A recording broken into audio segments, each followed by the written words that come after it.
Y bien, estamos con el ministro de Justicia, doctor Juan Jiménez Mayor. Ministro, buenas noches, ¿qué tal? ¿Qué tal? Buenas noches. Bueno, el viernes anunciaron que en el Consejo de Ministros había aprobado un proyecto... El jueves en la noche. El jueves en la noche, ¿no? Ya se me confunde. Así pues, pese a que el viernes fue feriado. Lo que ocurre es que para los periodistas no hay feriados, entonces... Para los ministros tampoco, Jaime. ¿Tampoco? Me parece muy bien, entonces. Bueno... anunciaron este proyecto de ley sobre el tema de las medidas cautelares, la competencia territorial de los jueces para evitar corruptelas. A ver si nos puede explicar un poco. Sí, bueno, esta es una reforma del Código Procesal Constitucional, básicamente para regular mejor la competencia de los procesos de amparo. Como tú sabes, hay muchos problemas en general por abusos que vienen cometiendo, sobre todo personas jurídicas, empresas, que buscan, digamos, algún juez en alguna corte superior del país que pueda hacer afín a sus intereses particulares, haciendo un uso instrumental de la acción de amparo a efectos de poder conseguir medidas cautelares que les permitan, por supuesto, propósitos subalternos que no se condicen para nada con un derecho constitucional. La idea del proyecto es establecer que en ningún caso se puede extender la competencia cuando el domicilio de la persona jurídica, de la empresa que quiere interponer, por ejemplo, una acción de amparo, está fijado ya en el registro de la SUNAT, al momento de emitirse o al momento de obtener el RUC, de tal manera que no pueda más adelante realizarse un traslado al domicilio, un cambio del domicilio de la empresa, más allá de la afectación. Voy a ser muy concreto. Si hoy día, por ejemplo, se emite un acto administrativo que puede ser lesivo a esta empresa, el domicilio de la misma para poder interponer una acción será el establecido en el momento de la supuesta afectación, no después. ¿El domicilio determina cuál es el juez? El domicilio lo determina, en este caso, la SUNAT. No, ya sé, pero el domicilio determina cuál es el juez. ¿Cuál es la relación entre el domicilio y el juzgado? La competencia está determinada por el domicilio del afectado. En este caso, la empresa que quiera demandar lo tendrá que hacer en el domicilio que ella tiene registrado en este momento en la SUNAT, ¿no? Ajá, ya. O sea, de tal manera que mañana no puede generarse una filial o una sucursal de la empresa en otros lados y que puedan a través de las sucursales hacerlo, sino en el domicilio central de la empresa que está registrado en la SUNAT. Ajá, eso es para evitar estas corruptelas. Hay casos donde, por ejemplo, se han otorgado licencias pesqueras aplicadas en Chimbote o en puertos del país, en Bagua, por ejemplo, ¿no? Sí. O casos de buses camión que se han hecho en otros lugares del país, en fin, o temas de casinos que también se han efectuado en juzgados o en provincias muy remotas, ¿no? Y que han tenido inclusive efecto en Lima o en ciudades importantes. ¿Ustedes tienen una tipología de estos casos de corrupción, de estas...? Seguro. Esto además lo tiene registrado la OCMA. Como tú sabes, toda medida cautelar tiene que ser registrada en la Oficina de Control. Lastimosamente la información está, pero no ha habido una medida que pueda parar esto. Nosotros creemos que con esto se podrá, de alguna manera, por lo menos, frenar este abuso instrumental y abusivo de las empresas que están utilizando la acción de amparo como una herramienta para generar, propósitos lucrativos, afectando intereses del Estado o intereses de particulares también, porque la acción de amparo procede en ambos casos, ¿no? En ambos casos. También es frecuente el caso de empresas que se consideran afectadas por decisiones municipales, pero en algunos casos las decisiones municipales pueden ser, no sé, efectivamente pueden afectar derechos de propiedad o derechos adquiridos, pero en muchos otros casos estas decisiones obedecen pues a normas existentes, en fin, que prohíben ya sea la construcción de ciertos edificios o ocasiones en que edificios pueden estar violando la zonificación o instalándose como en la Costa Verde, por ejemplo, los casos de Barranco y cosas de esa naturaleza, donde los jueces le dan, la razón a la inmobiliaria, para citar ese caso, violando las normas municipales o las normas... Sí, bueno, es la tipología que existe. Lo que estamos planteando también es que las medidas cautelares que se otorguen, para que puedan ser efectivas, tienen que ser confirmadas por la segunda instancia. Es decir, no va a bastar que un juez especializado, un juez de primera instancia, al momento de otorgar esta medida, se ejecute, sino esto tendrá que ser confirmado o revocado por la sala superior, que va a ser la que finalmente va a determinar si concede o no una medida cautelar, ¿no? ¿Qué opinión tienen acerca del proyecto de ley que envió el Poder Judicial al Congreso en el cual el presidente del Poder Judicial, de la Corte Suprema, César San Martín, pedía, digamos, más poderes, más atribuciones para eventualmente incluso, no sé, cesar temporalmente en sus funciones suspender a magistrados cuando encontrase casos de corrupción o este tipo de corruptelas. Mire, nosotros estábamos absolutamente a favor de la medida. Creo que estamos en un momento muy delicado en el ámbito judicial. Hay muchas denuncias de corrupción judicial. Si uno viaja por el interior del país, va a recibir constantes denuncias de mala actuación judicial en muchísimos procesos judiciales. Aquí mismo en Lima tenemos casos. Hoy día me he enterado de un proceso judicial que tenemos justamente en el INPE, donde una deuda de Intis Millón, quiero que esto conozca la opinión pública, porque vamos a hacer un tema de esto, una deuda de Intis Millón en el 91. ¿Intis Millón? Intis Millón, imagínate qué será eso en este momento en términos de valor. Se ha convertido en una deuda de 13 millones de soles por decisión, digamos, de un juez que se ha sustentado en una pericia de un perito que absolutamente está equivocado en cómo valorizar deudas, ¿no? Entonces, hay un tema también de corrupción en este tipo de operaciones, donde los peritos, que son además pagados por las partes, determinan el monto de deudas contra el Estado. Y claro, como es el Estado, ¿a quién le importa? Entonces, en realidad sí nos importa, nos tiene que importar muchísimo, porque son los recursos del Estado que tienen que ser dirigidos a cosas importantes para el país, y no para pagar este tipo de operaciones que son un uso instrumental del sistema jurídico para propósitos individuales, como el caso, por ejemplo, de las acciones de amparo de estas empresas, ¿no? Claro. Y la gente es que incluso pierden sus propiedades, ¿sabes? Bueno, es una cosa increíble, ¿no? Lastimosamente, la corrupción ha entrado en una dinámica de uso instrumental del sistema jurídico. Claro. Y lo que tenemos que hacer ahora es justamente saber cuáles son estas debilidades del sistema para poder establecer algunas llaves o tipos de control que permitan que esto no ocurra, ¿no? Pero aparentemente este proyecto de ley está estancado. Sí, bueno, ¿no? Parece que el Congreso no ha tenido una buena disposición en este caso. Pero en fin, sigamos haciendo. Pero el problema es que sigamos avanzando. No hay coordinaciones entre el gobierno y su bancada, pues eso ya bueno, sabemos. eso no es exactamente así, pero lo que pasa es que esto es un tema que tiene que generar también consensos. Entiendo que ha habido una presencia fuerte de ciertos sectores que se han opuesto a este proyecto, como se oponen a otros. Pero bueno, veamos, yo creo que la batalla no está perdida, todavía tenemos mucho tiempo, digamos, para poder lograr que estas iniciativas se encaminen correctamente, ¿no? Hay que hacer algo importante en ese terreno. Usted ha hablado de la corrupción en el sistema de compras, que hay microredes desde el sector privado, microredes de corrupción, que están identificadas, incluso ha dicho. ¿De qué estamos hablando ahí? Mira, la situación de la corrupción en este momento está diseminada en todo el país, lo vemos en muchas regiones. Es un sistema que viene siendo promovido por empresas, por personas jurídicas que están empujando en el tema de contrataciones del Estado hacia sus propósitos individuales.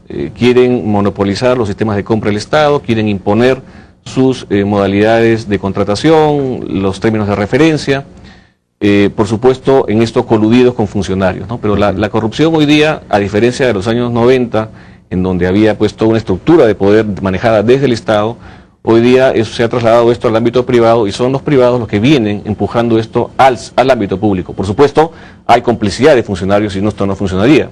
Pero lo que tenemos que tener claro es que hay un modus operandi de estructuras criminales, que son redes de corrupción, en donde participan, por supuesto, empresarios, participan funcionarios públicos, notarios, árbitros. El tema arbitral es un tema que nos preocupa hondamente. Lastimosamente, se ha venido deteriorando el arbitraje en el Perú, pese a que tenemos un sistema arbitral muy poderoso a nivel de Latinoamérica.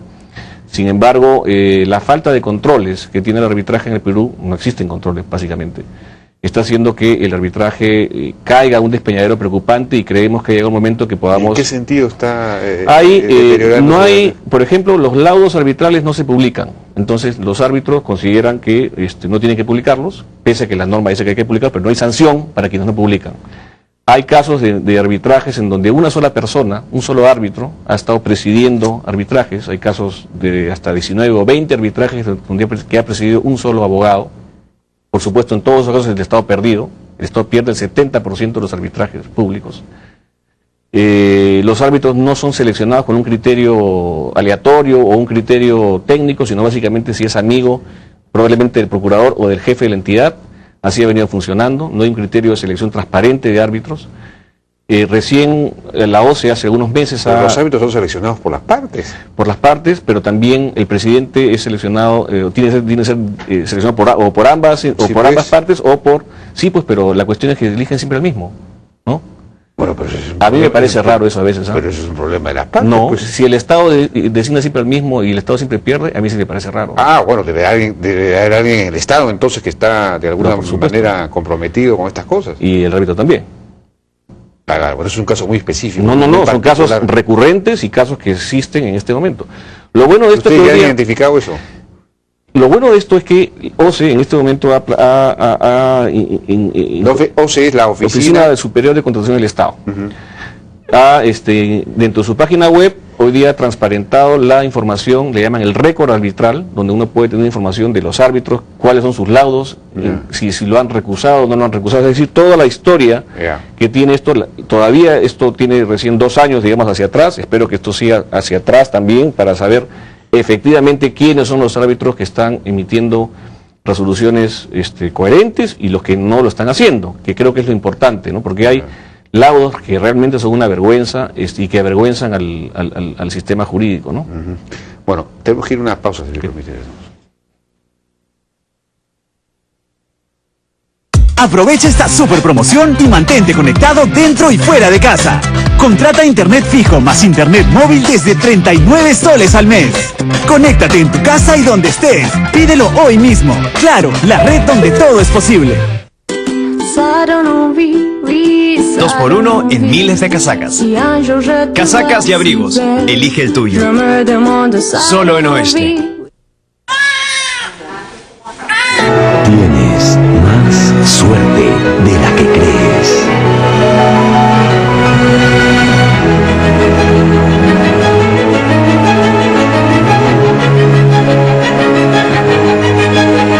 Bienvenidos todos los suertudos. La nueva cuenta millonaria, ahora además del DEPA más auto para un solo ganador, sortea viajes dobles todas las semanas.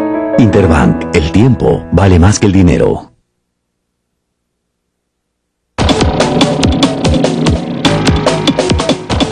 Seguimos conversando entonces con Juan Jiménez Mayor, ministro de Justicia. Ha habido algunos avances en algunos campos, por ejemplo el tema de la ley de pérdida de dominio que finalmente salió, ¿no es cierto? Ustedes mejoraron la ley con este decreto legislativo. ¿Eso ya está funcionando?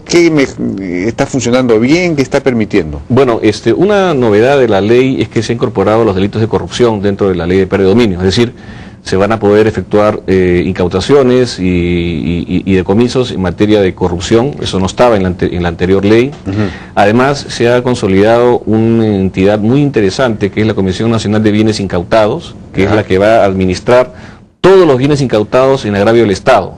Narcotráfico, lavado de activos, corrupción, en fin, todos los delitos que tengan que ver donde el Estado sea agraviado, los va a poder administrar esta entidad. Por ejemplo, hoy día tenemos, hasta antes de la ley teníamos el tema de esta operación Bocasa en Ica, que ha incautado casi 100 millones de dólares en bienes por lavado de activos, que no tenían quien los pueda administrar. Porque ¿Administrar qué significa? ¿Venderlos o venderlos, rematarlos, asignarlos en uso, por ejemplo? Pero eso solamente existía hasta antes de esta ley en materia de narcotráfico, donde estaba la OFECOT, que la hemos desactivado para que esto pase a ser parte de esta unidad que existe hoy día, está la Comisión de Bienes Incautados, y por ejemplo temas de corrupción. Hoy día todo el paquete, digamos, de delitos en agravio del Estado serán administrados por esta entidad que funciona hoy día en la presidencia del Consejo de Ministros. Esta es una novedad muy importante porque va a permitir efectivamente que los bienes no puedan ser perdidos o no puedan ser de alguna manera deteriorados, ¿no? Lo que le cuesta al Estado la administrar estos bienes es impresionante. Digamos, si se incauta un inmueble, Hay que pagar seguridad, seguros, Claro. probablemente el mantenimiento que implica esto. Que no había libertad para No había disponer de esos bienes. en absoluto, ¿no? Entonces, hoy día sí vamos a poder hacerlo. Se hablaba hace tiempo, por ejemplo, del tema de unos caballos de paso que no podían haber sido incautados porque no había, en el Estado no había quien los pueda administrar. Entonces, Claro. no puede ser que por esa razón nos incaute, ¿no? Si se incauta, hay que incautar. Ah, mire, pero ya se formó esta Bienes entidad. perecibles, sí, claro, ya está funcionando. Comisión Nacional de Bienes Incautados. ¿Y eso depende de quién? La presidencia del Consejo de Ministros. Ajá, ya. Es una novedad interesante. La otra novedad en materia de legislación dada por el gobierno es la ley de lavado de activos. Ley precursora en América Latina, elogios de muchas entidades internacionales como UNODC. Esta ley permite hoy día que sin que necesariamente exista un delito preexistente, se pueda hacer una investigación sobre el lavado de activos. Ya. Plantea la imposibilidad de que pueda venir o sacar del país dinero en circulante, en moneda, de manera libre. Nadie puede sacar del país hoy día ni entrar con más de $30.000, hay que declararlo esto en el aeropuerto. Se ha fortalecido la unidad de inteligencia financiera, se han establecido delitos para quienes no informen. ¿Cómo se ha fortalecido La unidad de inteligencia financiera emitía reportes. Sí. ¿Ya? Los reportes de la unidad de inteligencia financiera, cuando iban al ámbito judicial, no tenían ningún valor.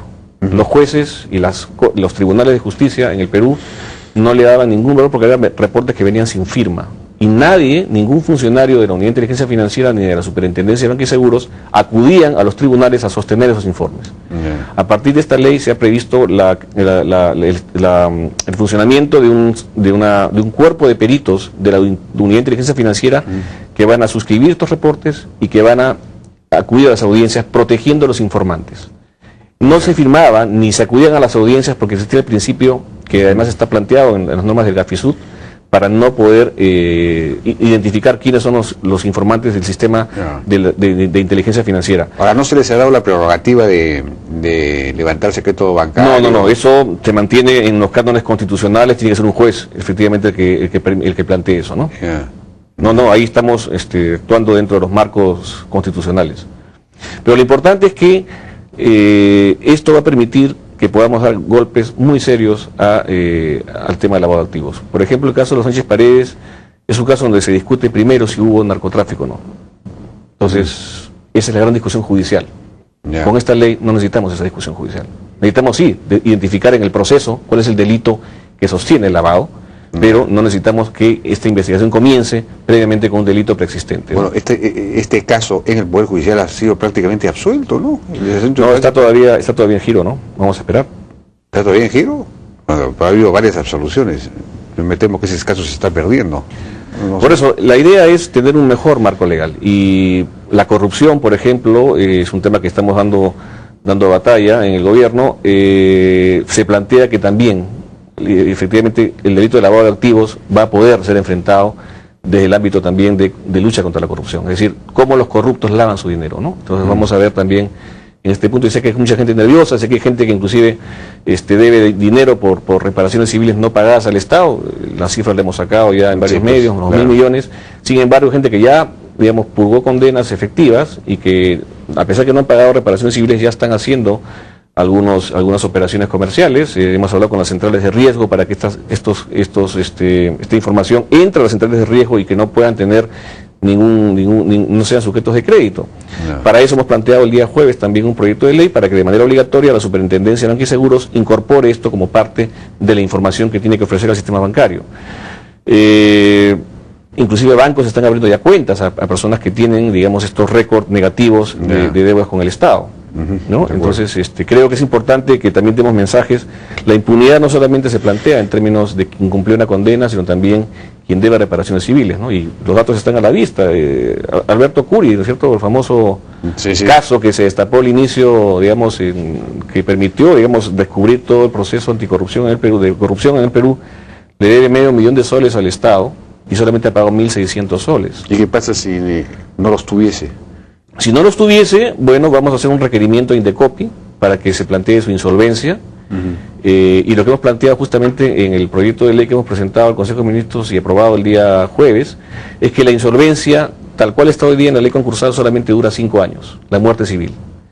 Lo que estamos planteando es que la muerte civil sea permanente hasta que la persona cumpla con cancelar el íntegro de la reparación civil que le debe al Estado. Pero si no tiene recursos y se le impide ser sujeto de crédito, no va a poder jamás generar los recursos para poder pagar su reparación civil. Bueno, y hay un círculo vicioso. Bueno, pero algunas personas que pero han sido condenadas, otros deben tener mucho dinero. Además sé que han tenido matrimonios exitosos, así que vamos a ver qué eso qué sí, pasa. eso sí se ¿Ah? puede, eso sí, claro. Eso sí. Hay otros casos, el señor Venero, por ejemplo, Víctor Venero debe 13.100.000, ha pagado 150.000. Guamán Azcurra, ¿no?, que debe 4.750.000, ha pagado 6.000 soles. Alejandro Rodríguez Medrano, que debe 515.000 soles, ha pagado 95.000 soles. En fin, la lista... Sí, pues. Víctor Joygay, 11 millones y solamente ha pagado 300.000 soles, ¿no? Entonces, realmente esto es un escándalo para el país, que se haya abierto toda esta investigación. Y estamos hablando de condenas ya efectivas. Y esta gente ha creído que solamente purgando una condena ha cumplido con el país. Y creo que nuestra obligación hoy día como funcionarios es exigir que estas obligaciones pecuniarias se cumplan, ¿no? El tema de las, ya no tenemos mucho tiempo, pero el tema de las cárceles, que es una gran pesadilla del ministerio a su cargo, ¿no? Porque ese es el asunto que hay que resolver y que tiene que ver con las funciones medulares del Estado y que, bueno, se manejan pues muy mal, ¿no? Hay el caso de este coronel Garay que ha sido repuesto finalmente, aparentemente con aplausos de los internos, ha logrado, no sé, ordenar este penal y al mismo tiempo ser querido, una cosa increíble, es decir, aquí ha impuesto disciplina y al mismo tiempo es un hombre apreciado. Debe ser un genio. Bueno, ¿por qué lo quisieron sacar? En realidad el coronel Garay administra o dirige un penal, el penal del Urigancho, que es uno de los penales más hacinados del país y que tiene mayor cantidad de internos. Ese es un penal que está administrado por la policía. Desde la década de los 90, algunos penales pasaron a la policía, bajo control de la policía, y paulatinamente el INPE ha venido recuperando los penales para administración directa del INPE. El Urigancho, lastimosamente, todavía no lo es, como no lo son otros 9 penales más, ¿no? El coronel Garay creo que está haciendo un trabajo importante dentro del penal, esto lo estamos destacando todos, creo. Habrá que ver en general si esto reditúa en el tratamiento penitenciario, que es el trabajo que estamos realizando en el INPE. Nuestro esfuerzo está focalizado en la resocialización. Entonces, el tema de seguridad es un tema central, importante, pero también la resocialización. Entonces, en esa perspectiva, creemos que tenemos que trabajar todos, incluido el coronel Garay. Así que vamos a seguir trabajando con él. Él no depende directamente del INPE. ¿Será posible resocializar en un penal que tiene... Sí, Lurigancho tiene zonas dentro del penal en donde se han separado, inclusive a internos de los avesados de los otros, y se hace un trabajo muy importante de trabajo con los internos, de resocialización, de darles oportunidades laborales, ¿no? Yo me resisto a pensar, y siempre lo digo, que todo sea malo en los penales del país. Hay trabajo, digamos, muy importante de muchas instituciones públicas y privadas que están trabajando para efectos de que los presos puedan ser rescatados. En el Perú, aproximadamente el 30% de presos son primarios, es decir, van por primera vez al penal. No.